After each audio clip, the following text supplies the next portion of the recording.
ou seja, de modo geral, à TTV.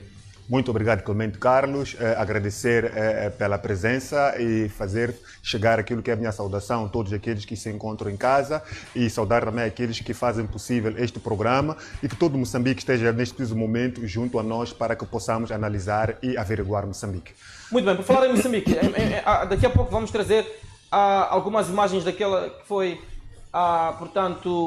daquele que foi o lançamento do Diálogo Nacional Inclusivo, com a presença de Daniel Chapo e também Venâncio Mondlane, que são as duas figuras de destaque, neste diálogo em questão, mas dizer que também que há lá vários líderes da oposição, Lutero Simango, do MDM, Salomão Muchanga, da Nova Democracia, contamos com o Sofo Mumadi, da Renamo, tem ainda, líderes de outras organizações, não necessariamente políticas, mas que da sociedade civil, que também fazem parte deste elenco, fazem parte deste diálogo, fazem parte desta discussão que visa restaurar a paz outrora existente entre os moçambicanos. Na sua ótica, como é que vê? De recordar que Venâncio Mondlane submeteu um ofício, portanto, para a revisão da Lei do Conselho de Estado. Ofício este foi respondido numa plenária, foi respondido numa espécie de um discurso aberto e não por escrito, tal como emana a lei. Daí que está a haver esta troca de farpas da parte de Daniel Chapo, assim como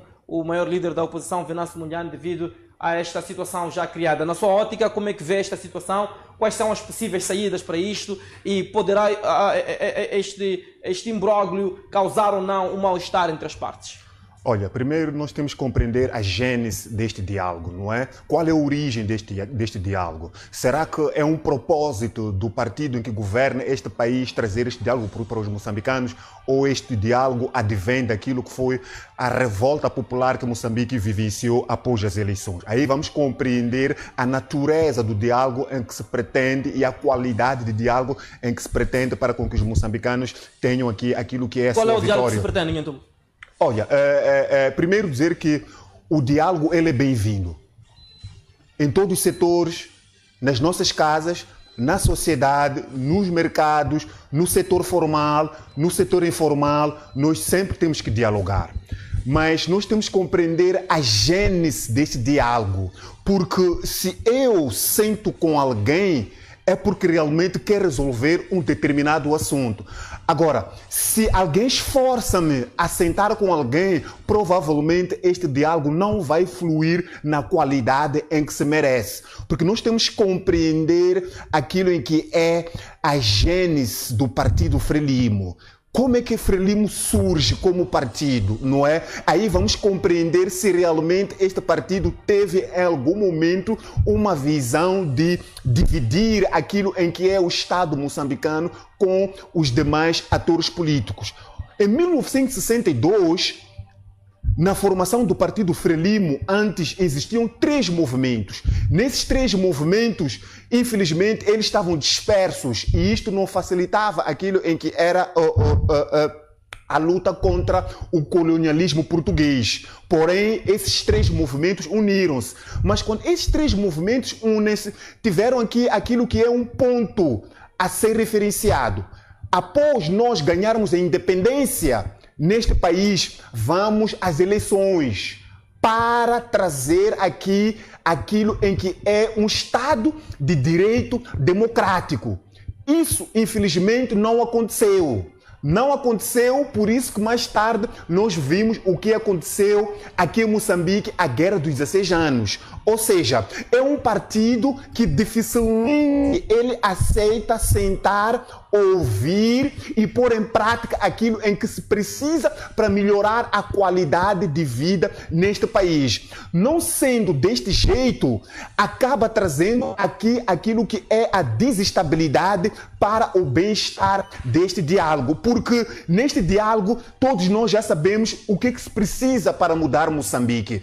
Quer dizer, Moçambique não é uma ilha, Moçambique não está isolado. E nós sabemos muitíssimo bem o que é que levou aos moçambicanos à rua após as eleições.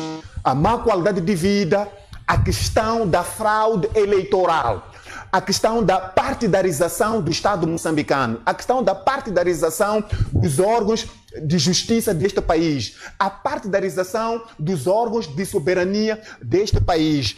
as assimetrias regionais, as desigualdades em que se vive neste país.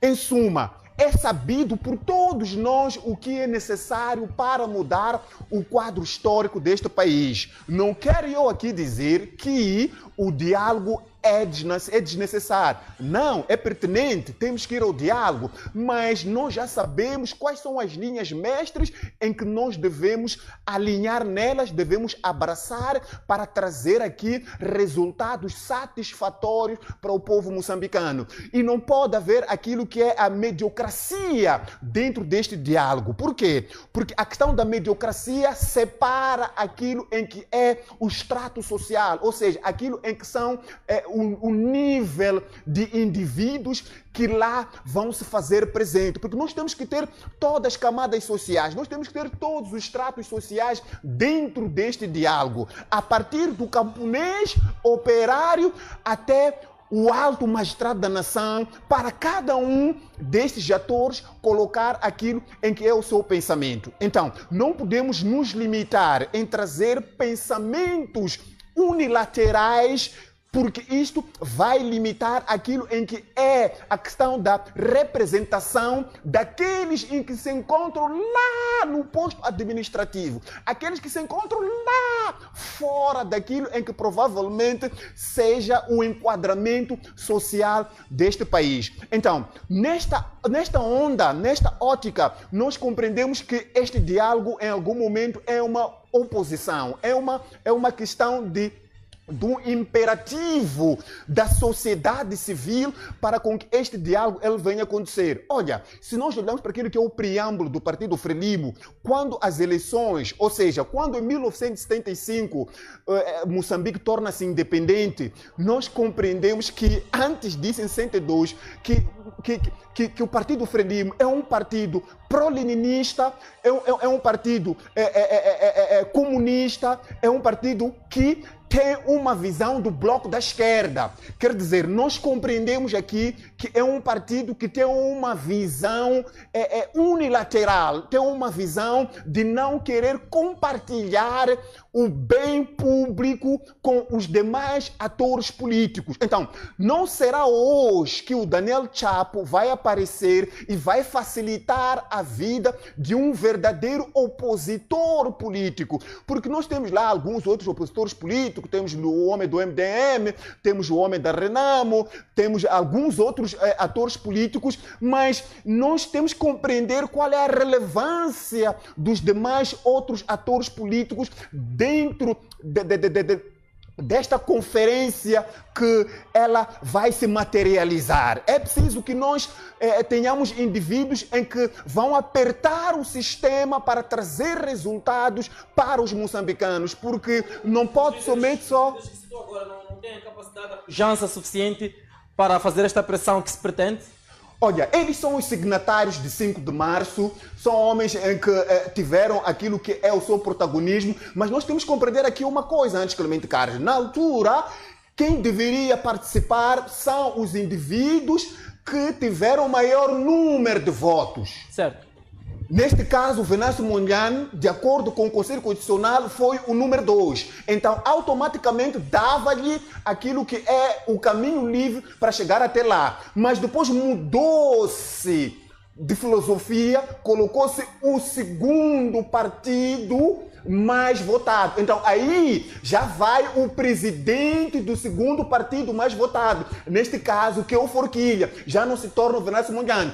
O Venâncio Mondlane, ele aparece como membro de Conselho de Estado. Temos que compreender bem aquilo que é a posição do Venâncio Mondlane dentro desta conferência. Então, isto, em algum momento, tira-nos aquilo que é a visão da estabilidade em que se pretende para este país. Assunto da conferência, o assunto de unir Moçambique não pode ser do ponto de vista formal, tem que ser do ponto de vista material. Enquanto nós vemos o país a ser dilacerado, o país a passar por situações calamitosas, nós não temos como unir, trazer beleza, trazer aqui homens de ternos. A gente vê fogo-by-fogo, homens que ocupam cargos de grande relevo aqui neste país. Se os verdadeiros beneficiários desta reunião não tiverem aquilo que é um impacto direto nas suas vidas, infelizmente, isto vai ser somente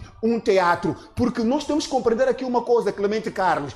Quem realmente está a precisar do benefício, do bem-estar do povo moçambicano são as camadas mais desfavorecidas neste país. Se nós compreendermos do dia que o Daniel Chapo tomou posse até hoje, o povo moçambicano ainda não teve nenhum impacto direto em sua vida. Estou aqui a falar de transporte, estou aqui a falar de alimentação, estou aqui a falar... Os tratores que o governo está a implementar não é uma resposta a esta crise de transportes? Não, está muito longe daquilo em que se pretende, não é? Para o século XXI, para um país como Moçambique, que já está independente há 50 anos. Aquele trator para a agricultura daria um jeito, mas não para dar dignidade, não é, aos moçambicanos. Ou seja, o Daniel Chapo vai fazer um ano e até então, não estou aqui a contrariar, não estou aqui a reduzir o Daniel Chapo, mas eu vou dar aqui um pequeno paralelo. Se formos a ver o Donald Trump, não quero comparar Donald Trump e Daniel Chapo, mas eu quero trazer aqui aquilo que é um ponto de reflexão. O Donald Trump, a primeira coisa, quando ele chegou ao poder, ele começou a estruturar e criou um impacto dentro da própria sociedade norte-americana. Seja lá bom, seja lá mau, mas nós vivenciamos isto. Agora, aqui em Moçambique, até então, só conseguimos ver Daniel Chapo viajou para o lugar A, Daniel Chapo voltou. Daniel Chapo nomeou fulano B, Daniel Chapo viajou. Mas aquilo que mexe, aquilo que fez com que os moçambicanos fossem à estrada, aquilo que fez com que os moçambicanos repudiassem, aquilo que fez com que os moçambicanos ficassem tempos e tempos nas ruas a queimar pneus, não foi algo romântico, foi algo que vem dentro dos próprios moçambicanos. Os moçambicanos estavam a exteriorizar aquilo que é o seu sentimento desta má governação. Se fosse presidente Nhantumbo, o que faria nestes cerca de 8 meses de governação que acha que o Daniel Chapo não está a conseguir fazer? Na sua ótica, o que exatamente é que teria atacado logo a partida? Olha, a primeiríssima coisa, como se diz na gíria popular, o saco vazio não fica de pé. A questão de alimentação. Quando tu tens uma alimentação, tu evitas o hospital. Quando tu tens uma alimentação, a escola torna-se um lugar saudável para ir. Quando tu tens uma alimentação, tu evitas mexer a coisa da outra pessoa. Ou seja, a alimentação é determinante para qualquer sociedade em qualquer parte do mundo. E, consequentemente, a alimentação mexe com a saúde, a alimentação mexe com a educação e, gradualmente, o país vai crescendo. Não estamos aqui a exigir muito, mas estamos a falar de 8 meses de governação. Até então, o povo moçambicano ainda não sentiu aquilo que é a posição de Daniel Chapo. Mas também temos que compreender, neste novo governo, ele não trocou as peças, só deslocou as peças. Os governantes continuam os mesmos. Ontem houve o Conselho Coordenador, por exemplo, do Ministério dos Transportes e Logística.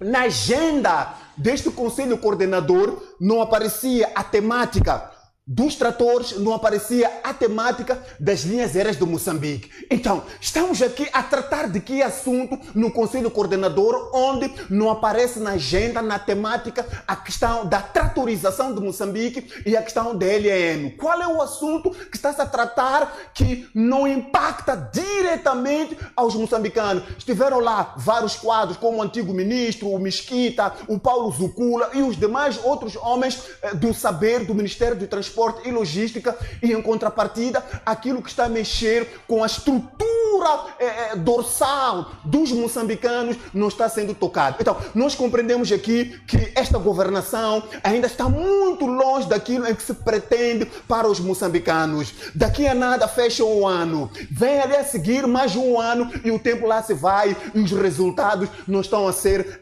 levados a cabo. Vamos acompanhar só este vídeo, então voltamos já, portanto, depois de passarmos este trecho deste vídeo, que é uma espécie de um resumo deste grande encontro que dá então o lançamento deste diálogo nacional inclusivo, com as ilustres presenças do Presidente da República, também de Venâncio Mondlane, na qualidade de Presidente da República e também do segundo